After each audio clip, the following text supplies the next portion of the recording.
Assalamualaikum warahmatullahi wabarakatuh. Alhamdulillahi wa kafa wa salamun ala ibadihi alladhina astafa amma ba'du. Yang saya hormati teman-teman semua. Jadi langsung saja kita beralih ke pembahasan yang selanjutnya.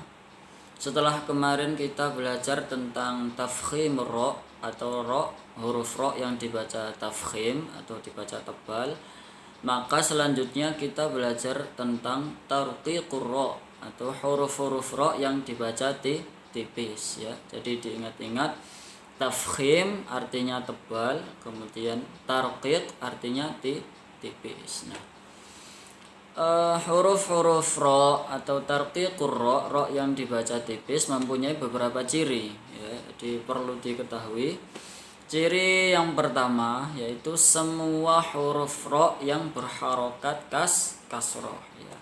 Jadi huruf ro yang berharokat kasroh semuanya otomatis dibaca tipis ya. Jadi contohnya wa anzirin nasa, atau contoh lagi kafirina ya, u'iddat lil kafirin. Jadi ro-nya dibaca tarqiq ya. Pokoknya huruf yang berharokat kasroh, ro yang berharokat kasroh dibaca tarqiq, dibaca tipis. Nah, itu ciri yang pertama. Kemudian ciri yang kedua, ciri yang selanjutnya yaitu ro mati yang jatuh setelah harokat kasroh ya, dan tidak bertemu huruf isti'la dalam satu kalimat ya.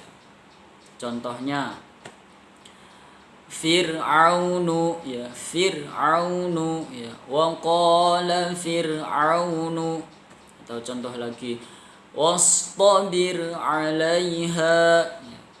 Jadi cara membaca ro tarqiq itu untuk lebih memudahkan kita agar kita mengetahui ro ini dibaca tebal atau dibaca tipis, yaitu dengan cara bibir kita mengarah ke bawah.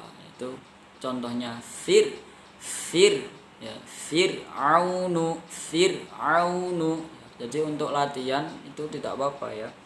Jadi kita arahkan bibir kita ke bawah, atau bahasanya itu meringis ya, fir ya, wa anzir ya, wa qala fir'aunu ya.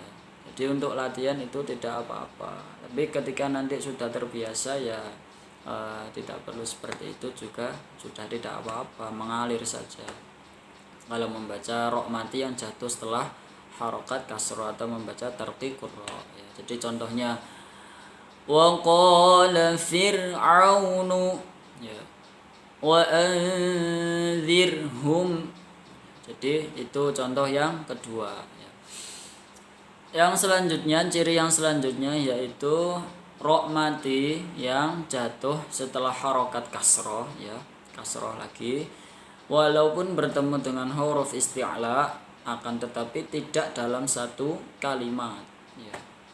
Jadi ro mati jatuh setelah harokat kasroh tidak, walaupun bertemu dengan huruf isti'la tetapi tidak dalam satu kalimat ya. Contohnya fasbir sabran jamila ya, fasbir sabra. Atau wala tusa'ir khaddaka ya. Jadi contoh untuk kita latihan dibaca seperti ini ya, agak meringis, diketarakan ya, wala tusa'ir khaddaka, air khaddaka ya. Jadi dimeringiskan bibir kita untuk mengetahui ro itu dibaca tipis ya. Jadi ro yang mati jatuh setelah harokat kasroh walaupun bertemu dengan huruf isti'la tetapi tidak dalam satu kalimat, maka ro itu dibaca tarqiq ya. Contohkan lagi fasbir sabran jamila, atau wala tusa'ir khaddaka. Itu ya. Untuk ciri yang selanjutnya yaitu huruf ro yang mati karena waqaf yang didahului oleh ya sukun ya, karena waqaf ini ya. Jadi contoh wallahu bima ta'maluna khabir ya, khabir ya.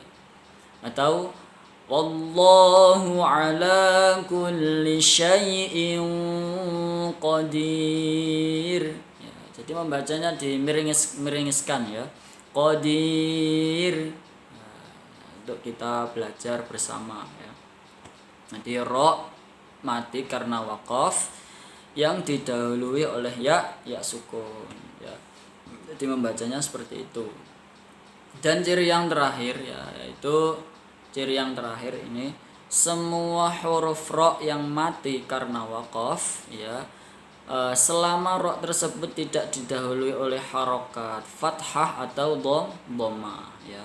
Jadi ro mati karena waqaf selama ro itu tidak didahului oleh harokat fathah atau dhamma ya. Untuk ro-nya baik ro-nya itu harokatnya fathah, dhamma atau kasroh ya, tetapi karena waqaf ya, itu tetap dibaca tarqiq atau dibaca tipis ya. Contoh as-sarair ya, atau as-sihr ya, dia dibaca tipis ya. Jadi saya ulangi lagi ya biar jelas. Ro yang mati karena waqaf ya, ro-nya itu baik yang harokatnya dhammah, kasroh atau fathah ya, selama ro tersebut tidak didahului oleh oleh huruf yang berharokat fathah atau dhammah, maka dibaca tipis ya. Contohnya tadi ya, yauma tublas sarair ya, sarair ya, jadi membacanya tarqiq atau tipis ya. Jadi seperti itu ya. Biar jelas saya simpulkan lagi ya, untuk ciri-ciri ro, huruf ro yang dibaca tipis ya. Yang pertama yaitu semua huruf ro yang berharokat kasroh.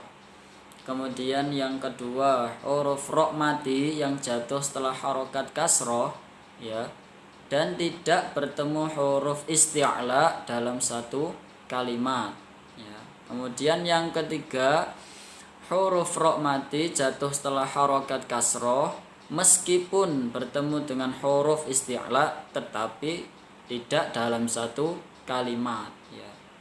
Kemudian yang keempat huruf ro mati karena waqaf yang didahului oleh ya sukun atau ya mati ya.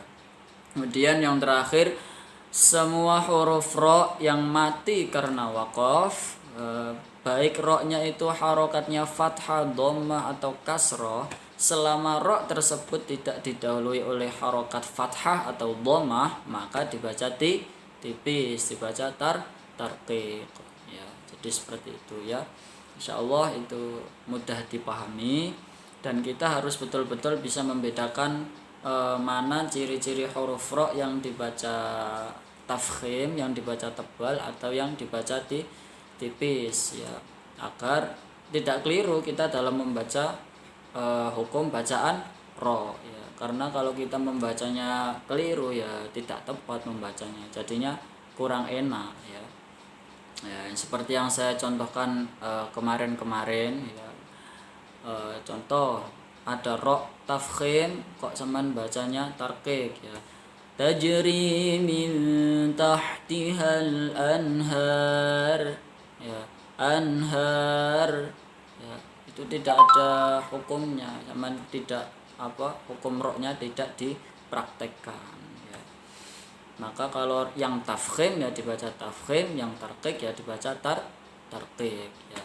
Dengan cara kita memahami betul ciri-ciri huruf ro tarqiq dan ro tafkhim, atau yang dibaca tebal dan yang dibaca tipis ya. Jadi kurang lebih seperti itu penjelasan materi kita kali ini ya. Bila ada yang kurang jelas, saya mohon maaf sebesar-besarnya. Ihdinas siratal mustaqim. Assalamualaikum warahmatullahi wabarakatuh.